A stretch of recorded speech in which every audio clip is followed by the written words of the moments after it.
checking in. I just wanted to give you all an update and let you all know how my seedlings are doing for the season. So stay tuned and thank you for watching.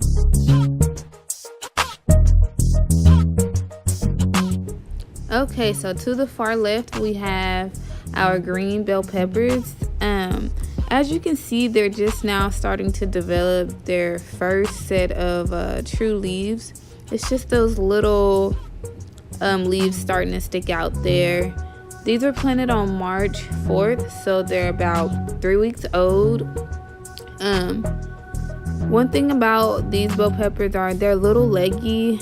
I don't know if you can see that, but they're just kind of sticking far out of the soil and really having to reach to get enough sunlight. And so this is most likely due to me putting them in a windowsill. I didn't use a grow light this go around. I may use one next year, but I just decided to just put them on my windowsill and see how they do. Now, I will admit that the windowsill that I had them in at first wasn't the brightest, and so I did move those into a brighter location to help kind of mediate that. Here in the middle are my coral bell peppers. Those were planted on March the 11th, so they're not as old. And as you can see, they haven't started developing their first set of true leaves just yet. But they are much more short and stocky, which lets me know that they're probably getting enough sunlight. Okay, so to the far right are my tomato seedlings. As you can see, they've started developing their first set of true leaves. I have noticed that my tomato seedlings are growing much more faster than my bell pepper seedlings. I planted these on March the 11th, so these are the same age as the coral bell peppers to the left of them, and as you can see, they have their second set of true leaves, whereas the other ones don't.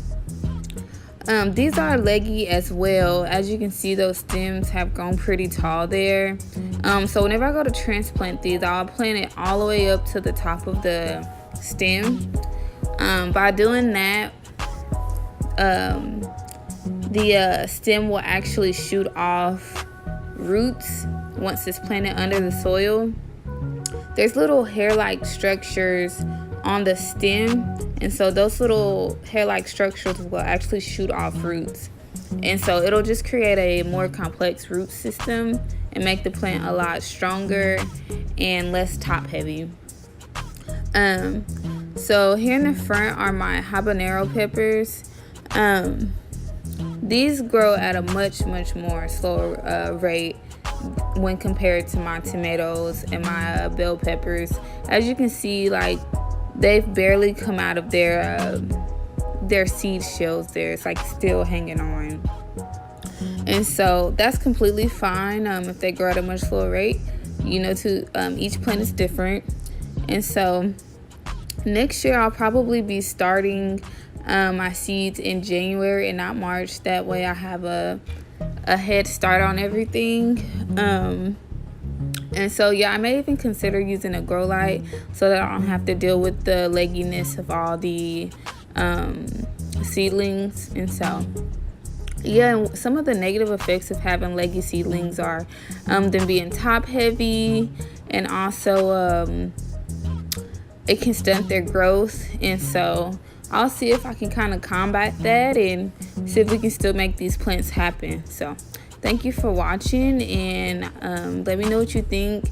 Give me some suggestions, like and subscribe my video if you like watching it, and I will see you all on the next video.